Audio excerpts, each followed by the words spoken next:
Halo semuanya, welcome back di RF Channel on YouTube. Masih bersama dengan Ryan Filbert. Dan saya rasa ini adalah salah satu topik yang lagi ngetren pada saat ini, sedang ramai sekali. Dan saya yakin juga banyak yang sudah jago-jago. Saya mah bukan orang jago. Mereka yang jago-jago dan expert sudah membahas dengan sudut pandang valuasi. Maka pada video kali ini saya akan coba menampilkan suatu pandangan saya secara awam.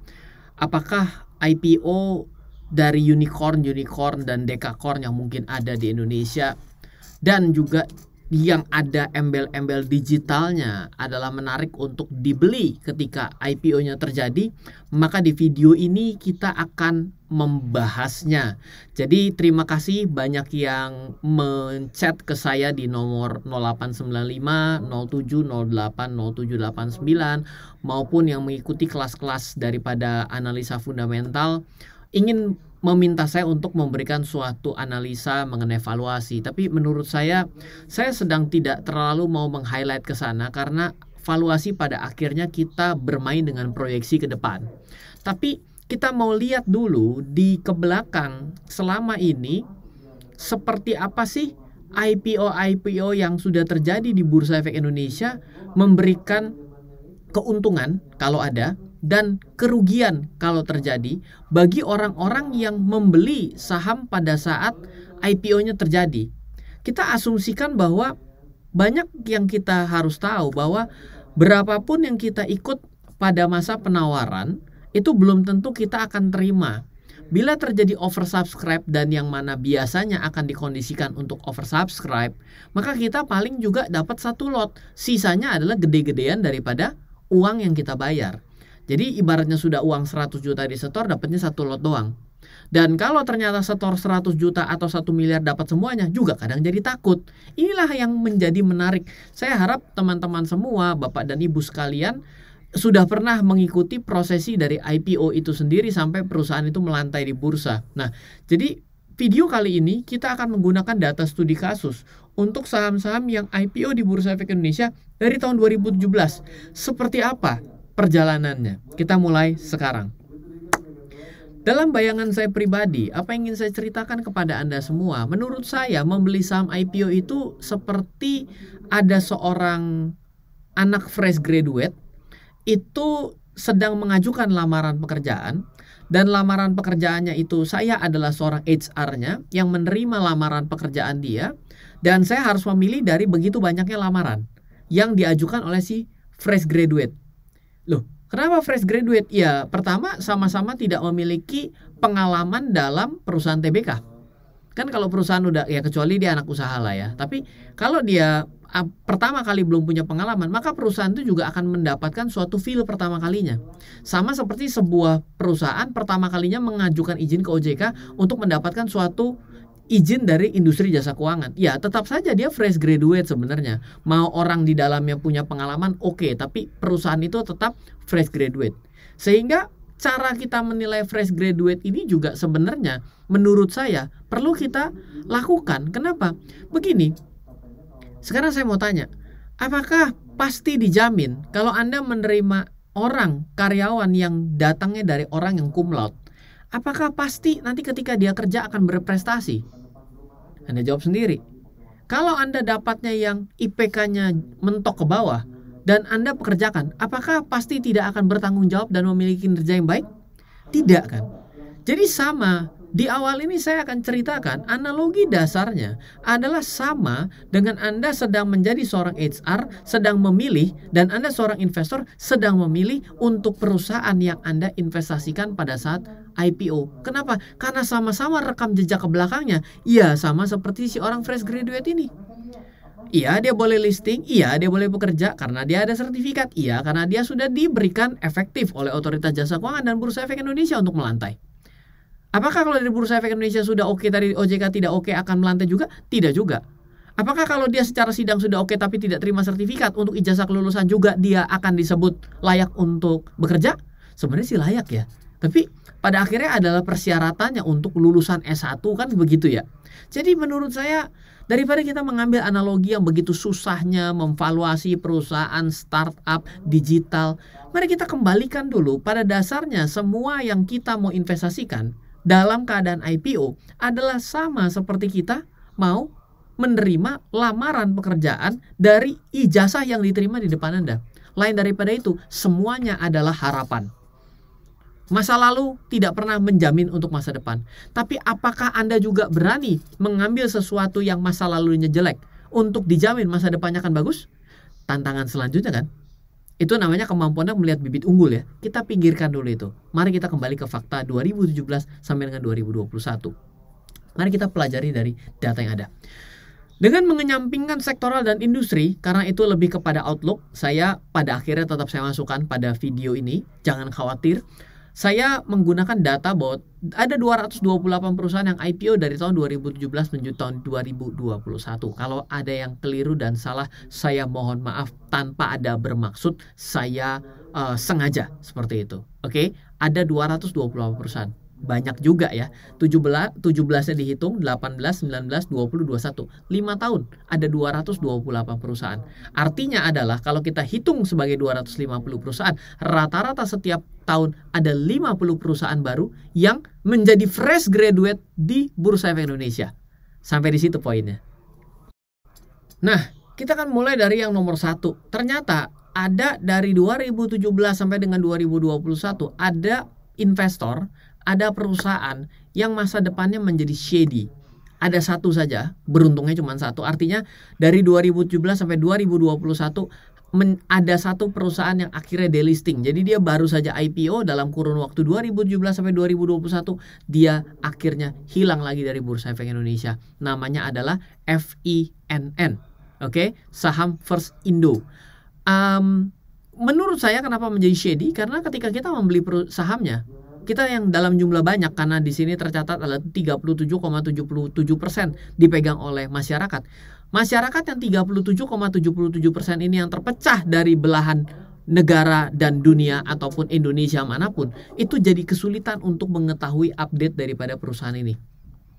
Oke, satu, ini mungkin kurang bagus. Oke, IPO-nya di 2017 dan 2021 delisting. Jadi ada satu perusahaan yang akhirnya secara notabene akan menjadi tidak bisa kita ketahui meskipun dia TBK. Jadi tidak selalu, jawabannya adalah catatan pertama pada poin nomor 1 ini. Tidak selalu perusahaan TBK yang IPO masa depannya cerah. Oke, tapi tidak berhenti di sini ya. Oke, nomor 2. Bagaimana kinerja saham IPO 2017 sampai dengan 2021 untuk poin kedua, di mana ternyata ada 64 perusahaan sampai dengan tahun 2019. Jadi saya tidak lihat dari 2017 ke 2017, 2018, 2000, tapi saya lihat lagi langsung di 2019 agar singkat. Di 2019 ada 64 perusahaan tentunya yang IPO pada tahun 2019 sudah IPO. Masih untung bagi orang-orang yang membeli di harga IPO-nya. Saya anggap bahwa di masa penawaran perdananya dia tidak kebagian. Dia mesti membeli ketika pencet bell di bursa. Dia buru-buru beli dan dia dapat di harga pembukaan jam 9 pada hari itu. Ada 64 perusahaan. Oke, yang masih untung. Artinya dipegang di tahun 2019 akhir itu dia sahamnya naik harganya. Dari IPO 2017 ada 64 perusahaan. Berarti bila setiap tahun rata-rata adalah 50 perusahaan yang muncul, di mana 2017 2018 dari total 150 perusahaan itu hanya 64 perusahaan yang masih mempertahankan uangnya itu plus di akhir periode 2019 atas pembelian saham perdana dia di hari pertama pembukaan pasar. Ini list perusahaan yang sampai dengan 2019 masih plus secara harga saham dari hari pertama mereka dan masih ada ke bawah. Oke, karena belum 64. Saya urutkan dari yang paling tinggi. Yang paling tinggi contohnya adalah TCPI, SLIS, CMPRO dan seterusnya. Anda tinggal baca sendiri di post, dan materi ini juga sudah saya bagikan. Nanti Anda bisa download di akhir daripada video ini akan saya informasikan. So, stay tune. Nomor 3, sayangnya yang minus lebih banyak. Ada 78 perusahaan. Betul, 64 tambah 78 ternyata kurang lebih ada 150 perusahaan. 150 perusahaan ternyata 78. Lebih banyak daripada yang menghasilkan untung. Dan yang lebih keren, minusnya bisa 90% dari harga pembelian hari pertama jam bursa buka pada hari perusahaan itu IPO jam 9 pagi. 90% dengan yang paling tinggi adalah Bintrako Dharma. Oke? Dan silakan turunin terus ke bawah, yaitu adalah 78 perusahaan dengan peringkat dari atas ke bawah yang minus. Clear? Jadi ini baru nyampe 2019. Tapi kita lanjutkan. Gimana tahun 2020? Ternyata kalau IPO sampai dengan tahun 2020 dengan cara membaca yang sama, ada 71 perusahaan yang plus.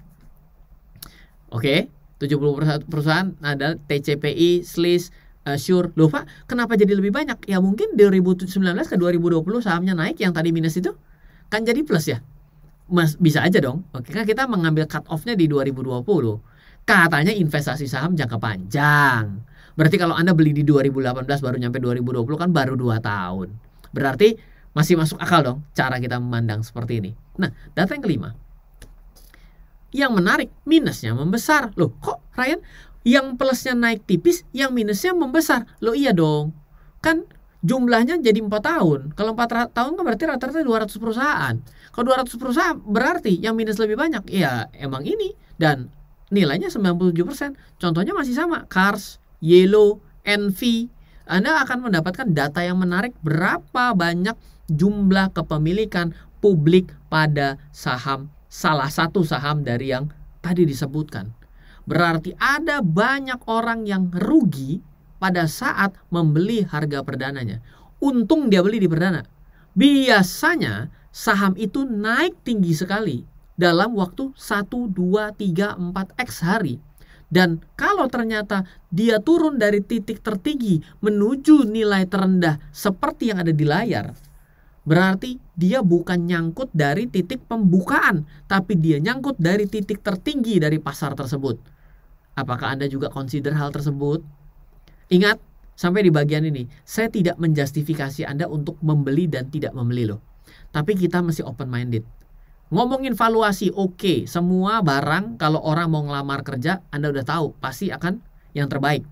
Tapi kita akan lihat data historisnya. Jangan ngomong sektornya apa dulu. Jangan ngomong mengenai digitalisasinya. Jangan ngomong mengenai unicornnya. Jangan ngomong mengenai market cap-nya. Apa yang Anda bisa baca dari sini? Saya tidak menyimpulkan. Anda yang simpulkan sendiri. Masih nomor 5. Tenang, ini belasan kok. Ya, saya lanjut. Ryan, kalau 2021 beda dong. Tadi kan 2020 lah. Padahal kita udah tahu notabene 2020-2021 adalah eranya pandemik. Dan data ini saya update cut off sampai dengan Juli. Di tanggal 13 Juli. Harga penutupan tanggal 13 Juli.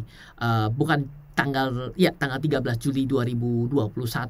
Dan ternyata untuk yang plus menjadi 95 perusahaan ada DCII, SLIS, TCPI, dan SLIS akhirnya tergeser. Tiba-tiba bank naik, DCII naik, berarti Anda tahu bahwa ada sesuatu yang ngebut sekali ya.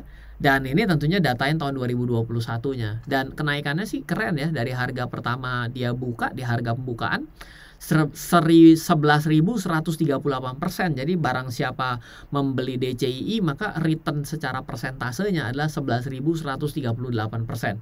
Ya, semua orang selalu ingin mendapatkan yang ini, tapi Anda juga tidak mau yang terhindar yang di 132 perusahaan yang rugi. Ya, ini dia masalahnya. Kadang orang itu berhenti untuk melihat sampai dengan slide ke nomor 6 ini, tapi dia tidak pernah melihat slide ke nomor 7. Seolah-olah yang nomor 7 itu rugi diserap orang, untung diserap dia. Ya, itulah hidup. Kita akan selalu melihat yang baik tanpa pernah mau melihat yang buruk. Apakah itu adalah cara strategi Anda berinvestasi? Ya, saya nggak tahu. Saya kembalikan lagi kepada Anda. Tapi secara faktanya, dari 2019, dari 2020, dari 2021, bila Anda membeli dari harganya adalah harga pembukaan di hari pertama saja hitungannya, yang minus besar banyak. Dan biasanya yang minus besar ini pun naik di hari pertama perdagangannya. Yang mana juga biasanya mustahil orang berhasil membeli di harga pembukaan hari pertama dari saham itu initial public offering. Seru? Kita lanjutkan nomor 8. Nomor 8, apakah ada yang IPO kurang dari 2019? Mampu tetap bertahan di atas hari pertama IPO-nya sampai dengan tahun 2021. Jadi dia selalu ada di atas harga hari pertama IPO-nya sampai dengan 2021. Ada aja 27 perusahaan. Menarik, dari totalnya adalah 200 something perusahaan hanya tersisa 10%. Ya, ada SLIS, TCPI, SURE, INPS, S-Fund, MCAS, IRRA, dan terus ke bawah. Dari hitungnya adalah dari harga pembukaan pada saat dia IPO, ditarik ke 2019 akhir Desember, dilihat harus positif, ditarik juga sampai dengan antara 2019 ke 2020, ditarik dari 2020 ke 2021. Ada 27 perusahaan. Sedikit. Menarik? Oke, kita lanjut ya. Ya lumayan, saya berimbang dong. Yang tadi kan saya bikin orang takut. Yang belakang-belakang kan rada seru ya. Oke, sampai dengan 2021 dari mereka IPO dihitung dari 2019 sampai 2020. Harganya naik IPO ke 2019 ke 2020, terus ke 2020 sampai dengan 2021 ada juga. Kalau gitu tadi bedanya sama ini apa ya? Sebentar. Saya jadi bingung sendiri nih. Oh, ini berbicara mengenai presentasenya saja. Ya, presentasenya saja gitu. Tapi kalau di sini kita berbicaranya adalah mengenai angkanya secara langsung. Dan dia harus naik tuh seperti harganya. Jadi dari harganya 100 ke 200, 200, 300, 300, 400 ibaratnya. Ada dan sedikit sekali. Yaitu cuma 1, 2, 3, 4, 5, 6 saja. Dari 200 lebih.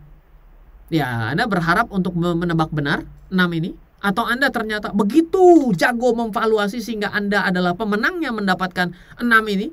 Valuasi Anda, proyeksi Anda, mengerti laporan keuangannya ke belakang mengenai potensinya, penggunaan dana setelah IPO-nya. Anda mengerti dengan baik dan Anda berhasil 6, yes, Anda berarti hebat. Simple saya jawab, Anda berarti hebat atau hoki, ya kan begitu ya. Oke, nomor 10. Penyebaran profit per sektoral. Ini yang perlu saya ceritakan. Kalau Anda bilang, Pak, apakah era digitalisasi di 2021 ada sesuatu yang berbeda dari 2021 ini? Atau sektor apa, Pak, yang sebenarnya memberikan kontribusi terhadap profit ketika, ya Anda berpikir bahwa kalau perusahaannya naik berarti potensial. Kan uang itu mengalir ke tempat yang menyenangkan ya. Berarti artinya atau yang berprospek atau yang potensial. Berarti ketika ada saham-saham pada sektor tersebut yang naik dan menguntungkan investornya, berarti boleh kita bilang sektor itu sektor pilihan dong. Oke, nomor 10, penyebaran profit dari sektoral IPO dari 2017 sampai dengan 2021. Ini adalah penyebarannya. Jadi yang banyak melakukan IPO adalah bank, ada 5 bank. Lalu juga ada computer and services ada 5. Lalu juga others mesti di breakdown. Retail trade ada 5. Transportasi 9. Wholesale ada 8. Dan sisanya turun ke bawah gitu ya. Jadi ya, apakah sektor yang banyak ditawarkan menurut Anda menjadi sektor yang favorit? Atau Anda malah berpikir gini, oh ternyata sektor transportation 9 perusahaan banyak orangnya yang exit ya. Orang itu kan melistingkan saham di perusahaan di bursa efek, kan banyak perspektif, banyak goalsnya.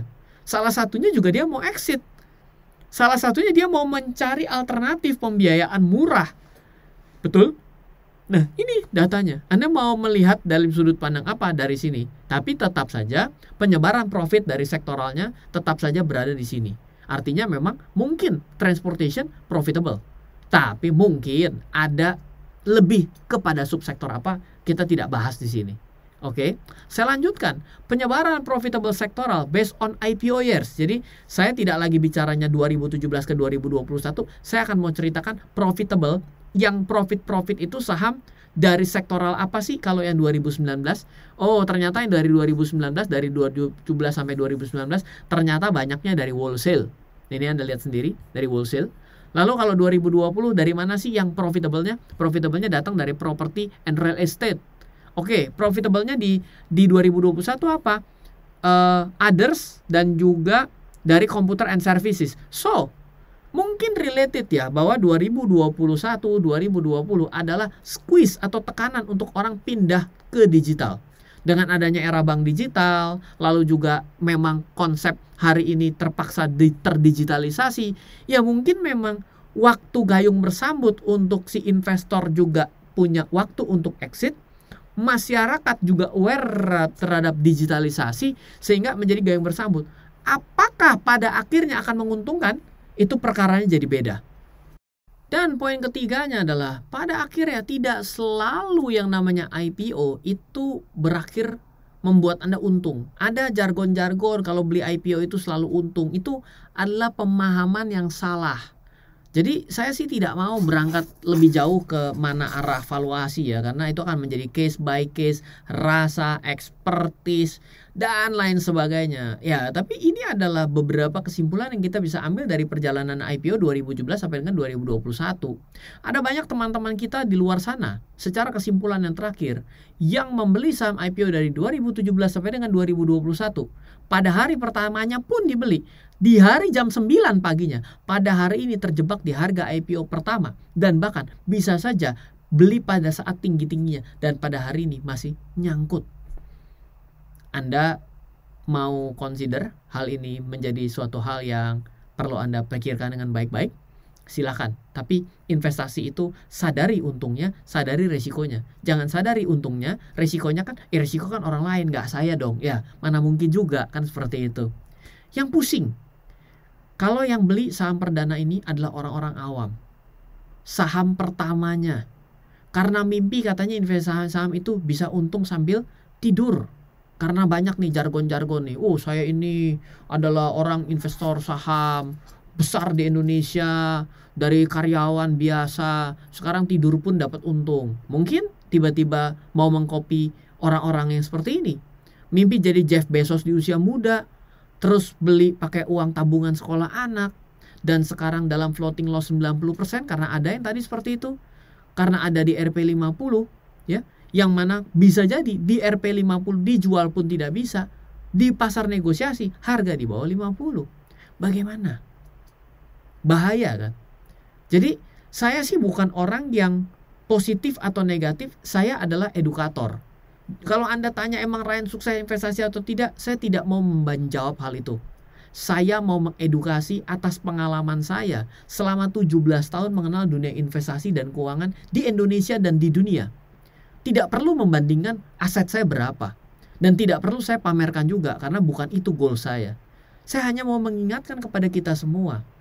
Kalau ini terjadi pada orang-orang awam yang tadinya investasi karena tadi tidak tahu perusahaannya begitu besar katanya, dan dia beli dan ternyata nyangkut, dan dia ternyata pada kondisi seperti ini, apakah tidak citranya pasar modal dan saham menjadi ikutan buruk?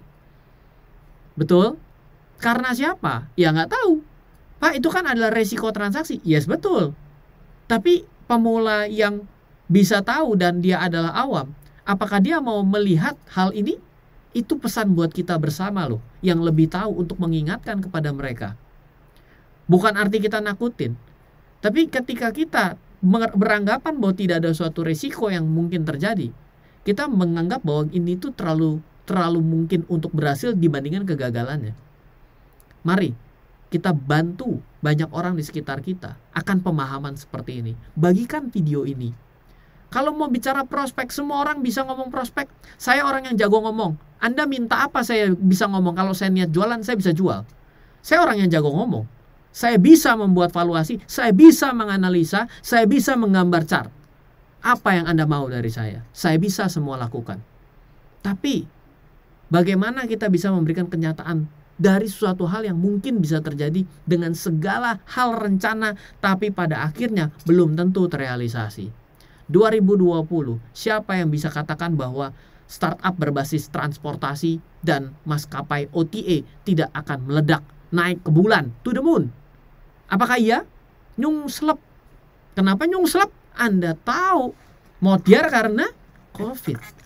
Ada faktor X uncontrolled variable yang akan kita bisa ambil telan tanpa kita mau terima. Tapi terjadi.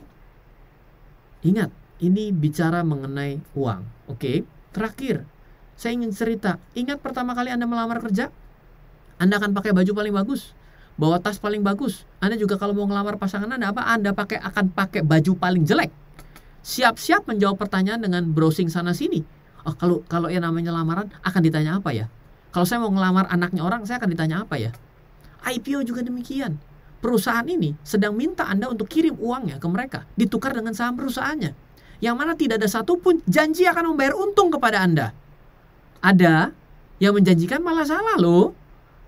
Jadi itu IPO sama seperti Anda melamar pekerjaan. Anda mau melamar atau Anda mau dilamar oleh perusahaan.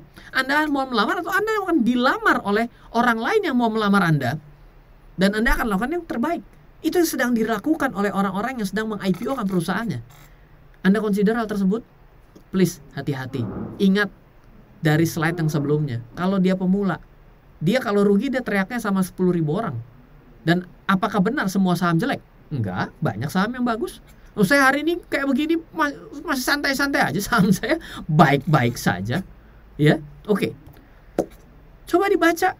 Bahkan regulator pun, bursa efek pun, dalam setiap penawaran ada tulisan seperti ini. Apakah Anda sudah pernah baca? Ini 1, 2, 3, 4, dan 5. Perusahaannya kita tidak sebutkan lah perusahaannya apa. Saya kan takut menyinggung dan saya berpikir bahwa nanti saya dianggap memberikan suatu bad campaign. Saya kan tidak sedang melakukan bad campaign. Saya sedang melakukan awareness. Oke, kewaspadaan. Dan juga mengerti yang namanya apa yang harus kita hitung. Informasi dalam dokumen ini masih dapat dilengkapi atau diubah. Pernyataan pendaftaran efek ini telah disampaikan kepada OJK. Namun belum memperoleh pernyataan efek dari OJK. Dokumen ini dapat digunakan dalam rangka penawaran awal terhadap efek ini. Efek ini tidak dapat dijual sebelum pernyataan pendaftaran yang telah disampaikan kepada OJK menjadi efektif. Pemesanan untuk membeli efek ini hanya dapat dilaksanakan setelah calon pembeli atau pemesan menerima mempunyai kesempatan membaca prospektus ini. Anda beli IPO perusahaan, membacakah? Oke. Otoritas jasa keuangan tidak memberikan pernyataan menyetujui atau tidak menyetujui efek ini. Tidak juga menyatakan kebenaran atau kecukupan isi prospektus ringkas ini. Setiap pernyataan yang bertentangan dengan hal tersebut adalah perbuatan melanggar hukum. Jujur lu ye, kalau kagak ngelanggar hukum lu. Tapi apakah benar dan tidak, di mana benar bisa dibuat dan tidak bisa tidak dibuat, itu kita tidak bisa katakan di sini. Mohon maaf, bukan ruang saya menjawab itu. Prospektus ringkas ini penting untuk mendapat perhatian segera. Apabila terdapat keraguan pada tindakan yang diambil, sebaiknya berkontak pihak yang kompeten. Siapa yang kompeten? Teman Anda atau sekuritas Anda? Coba kita pikirkan lagi. Dan para penjamin pelaksana emisi efek bertanggung jawab. Penjamin emisi bertanggung jawab atas kebenaran semua informasi. Apakah regulator akan bertanggung jawab atas kerugian saham Anda? Ya kalau BUMN, betul. Urus-urusannya kalau merugikan negara beda ceritanya. Saham biasa, tidak Bapak Ibu. Laporan dan kecurangan pendapatan dalam prospek ini ringkas ini. Saham-saham yang ditawarkan ini seluruhnya akan catat pada PT Bursa Efek Indonesia dan that's it, selesai. Habis. Oke? Jadi please, ini video yang berbeda, tone-nya dengan yang lain. Saya agak sedikit kasar di sini. Saya mau membangunkan Anda. Tolong jangan Anda hype, tapi Anda jadi orang yang aware, waspada, dan logis. Ketika Anda melihat data masa lalu, Anda mau lihatnya apa? Anda mau ngelamar orang juga pasti ditanya bibit-bibit bobot toh. Apakah karena komisarisnya adalah juga bagian ini dan itu, pemegang sahamnya juga ada ini dan itu, menurut Anda itu menjadi suatu jaminan? Anda juga tanya sendiri, jawab. Silakan gitu ya. Makanya banyak yang menggunakan endorsement kan? Seperti itu. Anyway, disclaimer, materi ini bukan memberikan motivasi, demotivasi, rekomendasi, apalagi bad campaign. Jadilah investor pasar modal yang cerdas di ulang tahun Bursa Efek Indonesia yang ke-29. Happy birthday to Indonesian Stock Exchange yang ke-29. Dimana Anda nontonnya juga mungkin pakai gawe yang cerdas. Jadi pastikan juga Anda menjadi orang yang cerdas. Dan silakan Anda berpikir ke depannya. Oke? Kalau Anda mau mendownload PowerPoint ini, silakan akses di gogl.my.id IPO Kupie. Oke, Ipokupie ya. Silakan Anda download dan semoga bermanfaat apa yang saya bagikan di sini. Jangan tanya saya mengenai valuasi. Apapun bisa kita buat. Apapun standar valuasinya, itu cuma matematis saja biasa. Mau diapain juga bisa dan tetap saja tidak ada jaminan masa yang akan datang. Tapi dengan Anda tahu ini, Anda tahu gas dan rem, bukan Anda tahu gas, Anda tidak tahu bahwa remnya di mana. hanya mau mencoba memberikan rem bagi diri Anda. Bukan antinya jangan berinvestasi. Oke, sekali-sekali bikin konten yang agak sedikit berbeda lah. Oke ya. Oke, kalau gitu thank you semuanya. Mohon maaf atas kesalahpahaman dan kesalahkataan saya, atas keterbatasan kemampuan saya dalam membuat video-video ini. Selalu support channel ini karena ini saya mau buat sebagai channel edukasi. Bantulah channel edukasi seperti ini bisa tetap ada, daripada pada akhirnya tidak ada channel edukasi. Anda mau belajar dari mana? Ingat yang tadi yang terpercaya, yang mana yang mau dipercaya, ya kan? Oke, salam investasi untuk Indonesia dari saya Ryan Filbert. Dadah. Halo, terima kasih sudah menyaksikan video di RF Channel on YouTube. RF Channel adalah channel edukasi untuk kita secara bersama-sama belajar dan mendapatkan aktualisasi mengenai investasi, keuangan, dan bisnis bersama saya, Ryan Filbert, dan tim. Add nomor WhatsApp saya di 0895 07 08 0789 0895 07 08 0789. Download aplikasi MyRF di Android atau iOS untuk mendapatkan artikel dan tema-tema khusus mengenai edukasi investasi, keuangan, dan bisnis pada aplikasi MyRF sekarang juga. Setiap bulan, saya bersama dengan tim memiliki kelas, mulai dari belajar trading dengan analisa teknikal, yang strateginya bisa Anda terapkan pada seluruh market, mulai dari saham, forex, hingga cryptocurrency, atau kelas investasi saham bernama Fundamental Camp. Untuk mengetahui kelas lainnya dan bertanya mengenai kelas, hubungi tim sekarang juga di 0852 882 6187. Sekali lagi, 0852 882 6187. Semoga terus bermanfaat. Dari saya Ryan Filbert, salam investasi untuk Indonesia.